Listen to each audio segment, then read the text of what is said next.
Baik, bismillahirrahmanirrahim. Assalamualaikum warahmatullahi wabarakatuh. Welcome back to my channel. Selamat malam untuk rekan-rekan guru sekalian. Semoga dalam keadaan sehat walafiat dan tidak kekurangan satupun itu. Dan semoga Bapak Ibu lancar terus rezekinya, dan selalu berkumpul dengan orang-orang yang kita cintai dan kita sayangi. Baik, pada video kali ini Bapak Ibu ya, kembali lagi admin akan mengupdate ya informasi terbaru terkait P3K Guru tahun 2022. Yang mana di sini berita terbaru dari kami itu datang dari info GTK, yang ada kaitannya tentunya dengan rencana penempatan ya final untuk pelamar prioritas 1 P3K Guru 2022. Dan menurut kami informasi yang kami sampaikan ini masuk logika Bapak Ibu ya, ketika kita kaitkan dengan info GTK, karena barometer data yang ditarik oleh Kemdikbud maupun Panselnas terkait P3K 2022 itu tentunya tidak jauh bersumber dari yang namanya data Dapodik, seperti itu ya. Oke, sebelum kita lanjut ya, bagi rekan-rekan guru yang baru menemukan channel ini, silahkan tekan tombol subscribe dan aktifkan lonceng notifikasi agar setiap hari Bapak Ibu bisa mengupdate informasi terbaru dari kami. Baik, tanpa panjang lebar lagi Bapak Ibu ya, kita langsung saja to the point ke informasinya. Nah, di sini kita lihat ya, terkait dengan jenis penempatan untuk guru honorer lolos passing rate itu terbagi atas 4 Bapak Ibu ya.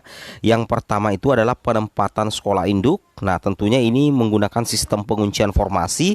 Kemudian yang kedua adalah penempatan non sekolah induk dalam instansi. Kemudian penempatan non sekolah induk antar instansi, dan belum tidak dapat ditempatkan karena kuota yang tidak ada bahkan secara nasional, seperti itu ya. Nah, terkait dengan penempatan sekolah induk, ini yang paling kita fokuskan terkait dengan penempatan sekolah induk ataupun non induk ataupun non induk antar instansi, itu semuanya terkait dengan data info GTK Bapak Ibu ya. Itu terkait dengan data info GTK yang tentunya bersumber dari Dapodikdasmen. Kenapa? Karena penentuan kebutuhan guru secara real sebenarnya Bapak Ibu ya, itu bersumber dari Dapodik. Di Dapodik itu kita bisa mengetahui secara real berapa jumlah guru PNS, berapa jumlah guru ideal di sekolah tersebut, sehingga nanti akan diketahui berapa kekurangan guru yang ada di sekolah tersebut, atau bahkan memang tidak kekurangan sama sekali. Nah, dari situlah nantinya akan dimunculkan penempatan ya untuk guru honorer lolos PG. Apakah nantinya akan ditempati oleh guru induk itu sendiri, ataupun nanti ditempati oleh guru dari luar sekolah tersebut. Nah, nantinya akan dilihat rasio kebutuhan guru yang ada di Dapodik dikaitkan dengan penempatan guru lolos passing rate. Seperti itu Bapak Ibu ya. Itu yang harus Bapak Ibu pahami. Karena kita ketahui bahwa penempatan guru atau pelamar prioritas 1 itu ada 4 ya. Penempatan sekolah induk, kemudian penempatan non sekolah induk dalam instansi, penempatan non sekolah induk antar instansi, dan belum atau tidak dapat ditempatkan. Seperti itu ya. Itu yang harus Bapak Ibu pahami.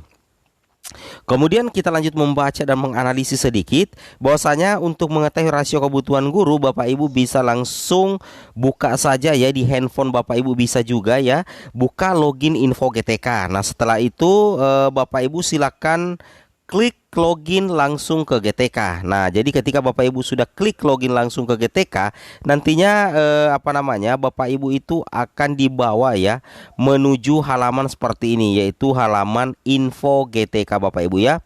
Nah, di halaman info GTK inilah nantinya Bapak Ibu akan melihat rasio kebutuhan guru, seperti itu. Kemudian kita lanjutkan lagi, setelah itu Bapak Ibu scroll, maka nantinya Bapak Ibu akan melihat rekam jejak ya.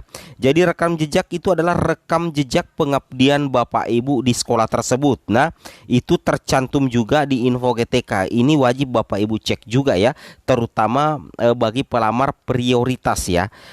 Oke, prioritas 1, 2, seperti itu Bapak Ibu, dan pelamar prioritas 3. Pelamar prioritas 1, 2, 3 dan umum ya, yang mendapatkan afirmasi, seperti itu ya. Jadi rekam jejak itu perlu juga untuk divalidkan, seperti itu. Kemudian setelah itu kita scroll lagi ke bawah.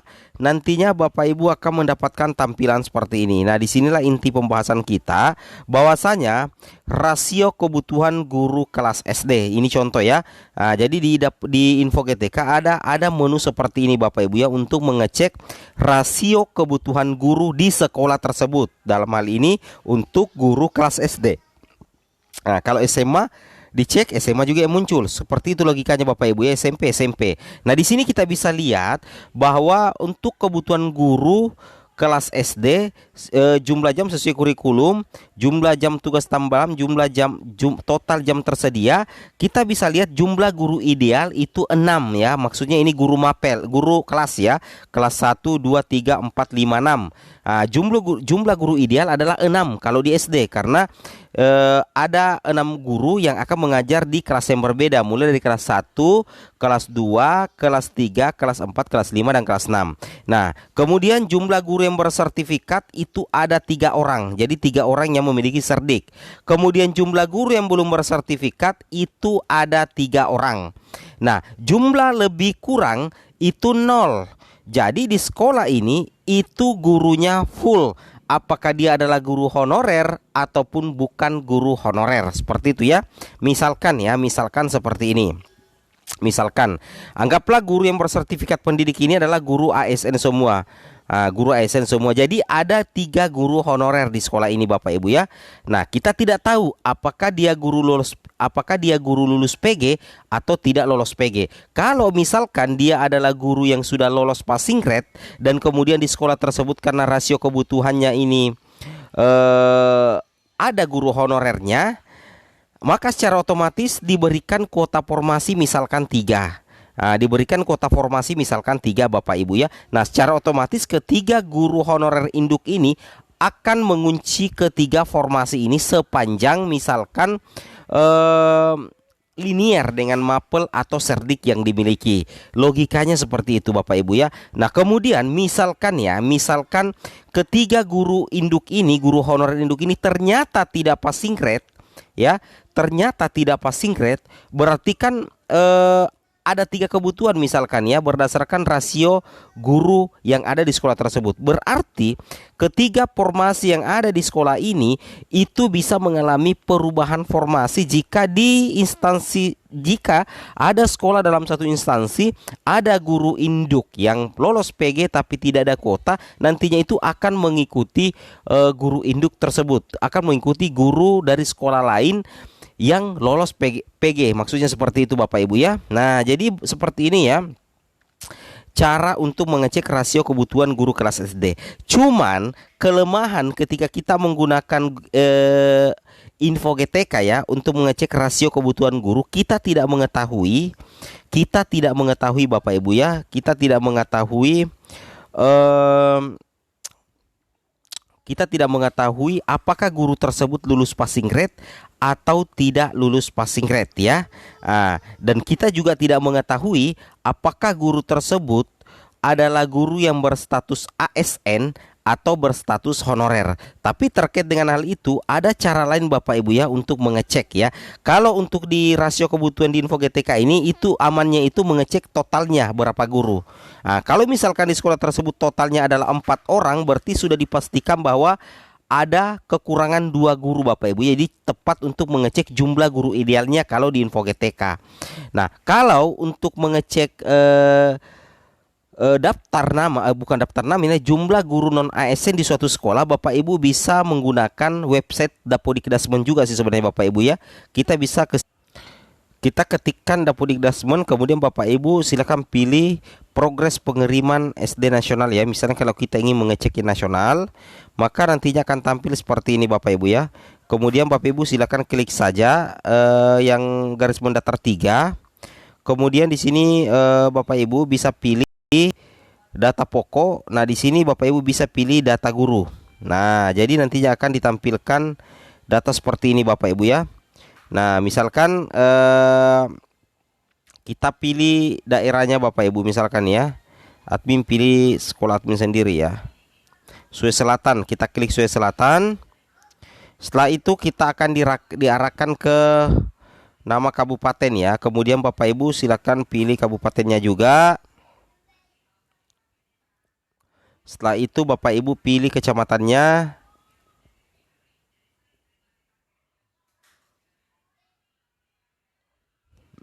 Kemudian Bapak Ibu pilih nama sekolahnya. Pilih data sekolah kita, maka kita scroll seperti ini. Oke, silakan di scroll Bapak Ibu ya. Nah, jadi nantinya di sini akan muncul ya data-data seperti ini. Ini saya perhatikan ada error di bagian sini Bapak Ibu ya. Jadi mungkin ada update terbaru dari Kemendikbud ya.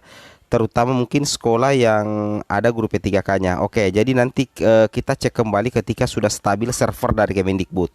Nah, kita kembali lagi dulu Bapak Ibu ya. Nah, jadi seperti itu ya. Jadi dengan memanfaatkan info GTK, Bapak Ibu bisa mengecek ya jumlah guru yang ada di suatu sekolah. Kalau memang jumlah gurunya itu lebih sedikit dari jumlah guru ideal, maka dipastikan besar kemungkinan akan ada kuota di sekolah tersebut ya, sepanjang data dapodiknya valid. Nah, seperti itu ya. Kemudian terkait dengan penempatan final, Bapak Ibu harus pahami bahwa untuk penempatan final itu ada 4 ya. Yang pertama penempatan sekolah induk, penempatan non sekolah induk dalam instansi, dan penempatan non sekolah induk antar instansi belum dapat ditempatkan. Yang banyak sekali mempertanyakan ini yang poin kedua. Penempatan non sekolah induk dalam instansi, apakah ada nantinya misalkan kita tinggal di Provinsi Selatan, kemudian ditempatkan di Kalimantan misalkan, atau ditempatkan di Aceh ya, atau Papua misalkan. Nah, menurut informasi kita dapatkan dari Prof Nunuk bahwasanya tidak ada penempatan di luar daerah wilayah kewenangan. Nah, jadi bisa jadi ada penempatan sekolah induk di antar instansi, tetapi itu tetap dalam wilayah kewenangan. Maksudnya ini poin ketiga ya, bukan poin yang kedua. Poin ketiga maksudnya ada penempatan antar instansi, tetapi itu tetap dalam satu wilayah kewenangan. Nah, seperti itu Bapak Ibu ya. Oke ya. Kemudian di sini yang terakhir Bapak Ibu guru sekalian. Nah, di sini ada kemungkinan ya yang Bapak Ibu dapatkan nantinya. Apakah Bapak Ibu akan mendapatkan kuota? Kalau Bapak Ibu belum mendapatkan kuota, otomatis Bapak Ibu akan auto ASN. Kemudian masuk kuota dari instansi lain, kita tunggu ya, karena ini masih bersifat abu-abu juga.